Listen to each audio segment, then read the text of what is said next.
Ryan, welcome to the weekly RFOX AMA everyone. We're back. Benny is on the road in Dubai.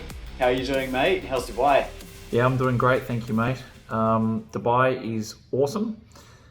So much going on here, and it develops so much every time you come back, and to see the changes and the progress that's made each time is pretty much it's pretty astounding. It's a wonderful modern city. All right, enjoy. Must be great being out there experiencing the world again. Now, Benny, this week I want to rack your brains on what you're investing in these days in the current state of the market and the world. I know you're short on time, so let's get started with the statement.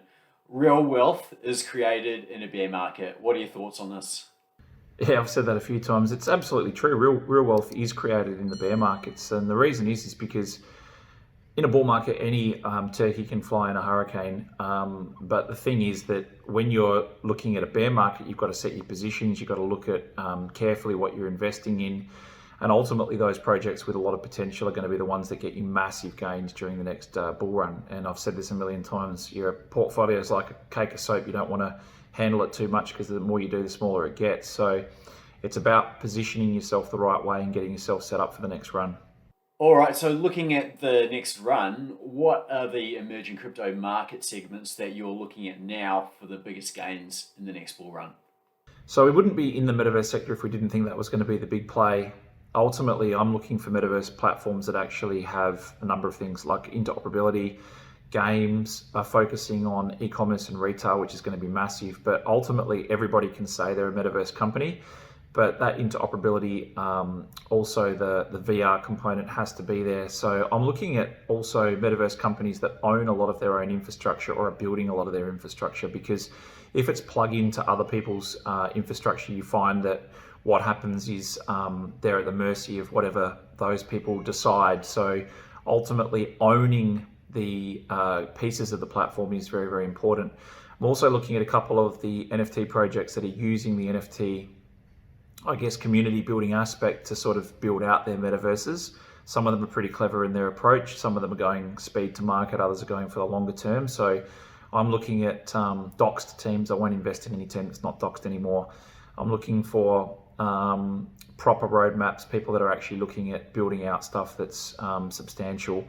And I don't mind waiting. I mean, we've been here for a long time. We'll stay here for a long time. So get the right ones. Okay, looking more into fundamentals then, what sort of fundamentals do you look for now in projects that you want to hold till the next bull run and beyond? Yeah, as far as fundamentals are concerned, again, go back to the docs teams, roadmap, infrastructure. Also, ultimately, teams that are a little bit further into their journey, so starting to drop products, that's obviously pretty important, because when you're investing in a brand new project that hasn't produced anything yet, it's a massive gamble, right? So in those types of projects, I'd go for hype, thinking that you might be able to flip something quickly. But if I'm looking for a longer term, I'm looking at projects that have been around for a little while that are starting to hit their straps, starting to release and starting to produce products and services now.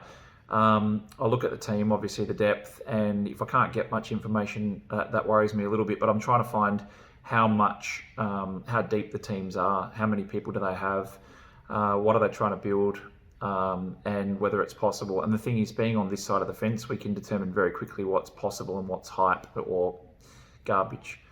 And what about playing play-to-earn games for a living? Are people still doing well with scholarships and buying play-to-earn assets like Axie teams and leasing them out to players?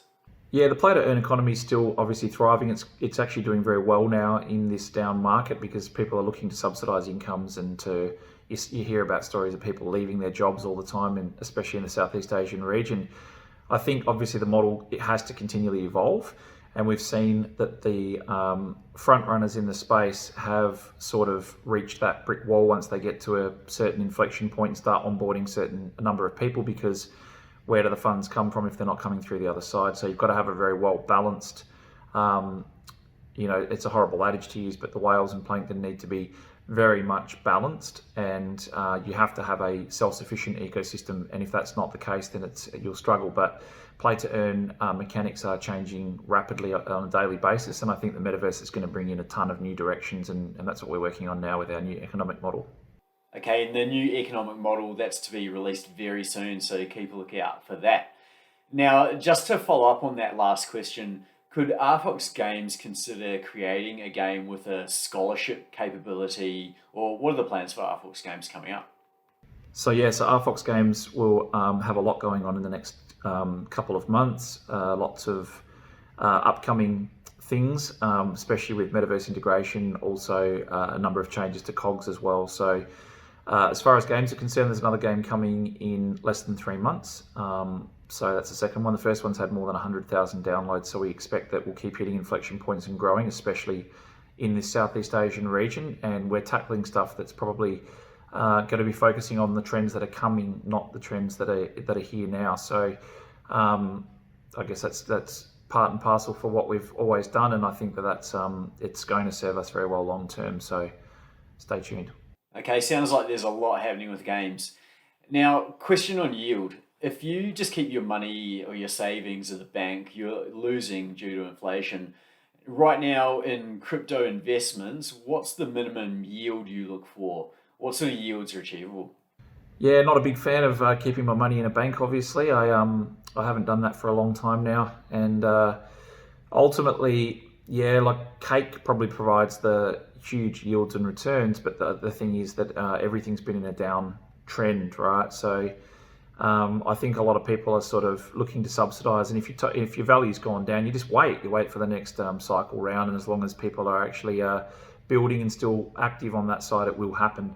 But Cake's the one that I sort of have gone to for returns. I don't invest in a lot of tokens these days, to be honest, but even with higher emissions that they have and the higher returns, obviously it hasn't subsidized for the value decrease, but obviously in the longer term, if I'm bullish or think it's going to do well, then I'm in a good position as if it does go back up. So yeah, I don't invest in many things these days. I obviously big believer in RFOX and VFOX, but outside of that, Dot, Cake, and not a lot others, to be honest. I do back the parachain auctions, but right now that's really quiet volume. But again, while everyone's fearful, I think that that'll pay some good dividends over the next little while. But those projects need a little bit of a nudge at the minute. There's a whole lot of them coming out now that'll start to repay the parachain auction investors. So that's pretty much it. Not really investing in a lot of new stuff. NFTs I'm investing much more heavily in than tokens, and that's purely based on the fact that I know what's coming, and I think that's obviously a good investment angle as well. And for those projects who have got the token and NFT model, those are the ones that I'm most bullish about. Okay, and what about holding stablecoins and staking them? They're not completely risk-free, right? So what are you doing with them? Stablecoins, yeah, they're not risk-free, of course, because it depends how they're backed. But a lot of people do that, and they do it very well. I'm much more of a risk-based player than I am a safe bet player. I think that if you're going to take on the element of risk that you do, even with a stablecoin, you'd want to get good returns, right? So, yeah, I'd much rather invest in something that's a little bit more speculative, but I think has a higher chance of doing the right thing. If I'm going to transfer to a new financial system, I'm not going to go with the plain Jane safe outcomes, but I understand why people do that. And are you doing any yield farming, and how should someone get started in yield farming? I myself don't really do any yield farming, not much anyways. Obviously, the fact is that you've got to deal with impermanent loss if you're not sure of what that is. I've been an LP provider on a number of occasions and still am. But ultimately, farming is a very different beast to staking. Staking is when it's single-sided, so you put in one token and get another token in return. But when you're doing farming, you've got two tokens and you're subject to the value of those increasing or decreasing, and you can suffer impermanent loss. So yield farming is something that you have to research very carefully, have a look at the tax implications and understand what it is that you're investing in very clearly before you do. That's the whole trick to this whole space, is make sure that you understand what you're investing in before you invest. Last question then, Benny. What are your asset allocations like now, and are you on the defensive? Yeah, as stated before, I think majority of my investments are obviously outside of the obvious. Cake Dot and the Dot ecosystem. That's pretty much the majority of the tokens. And then as far as NFTs are concerned, definitely the newer ones without proving themselves are more sort of speculative. And then I've got a few longer term plays that I know about the team and know what they're doing, and they've got some ambitious plans, but people don't like those as much because they're longer term holds. They're actually doing something of value. So I'm much more heavily invested in those. I do look at the land-based NFTs as well, especially those who I know the teams of and who's invested in them. So that's pretty much it. I'm not on the defensive at all. I'm waiting. I'm very patient and very happy to wait. Okay, that's really interesting to hear what you're doing during these times, Benny. I think there's some good points to take note of there, and keeping in mind for people newer to the crypto markets and the market cycles and wider macro impacts on it. Benny's been in crypto for a long time, so well worth thinking about what he's doing. Now, Benny, what do you plan for the rest of the week in Dubai? Rest of the week, yeah, just soaking up the sights of Dubai as we drive around from the office to meetings, and we've got the conference for the next couple of days, and then the end of the week we've got more partner meetings and more investor meetings, which have been great so far.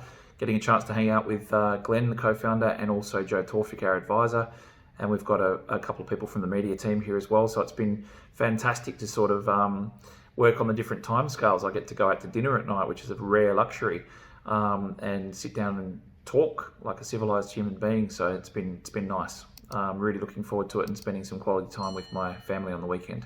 Okay, great. That sounds very cool. I can just imagine you and Glenn getting around town in the Honda Matic, enjoying it and hustling. Nice. Well, enjoy it, Benny. Catch you later. Have a great week and see you next week. Thanks very much, mate. Appreciate it, and we'll see you back next week.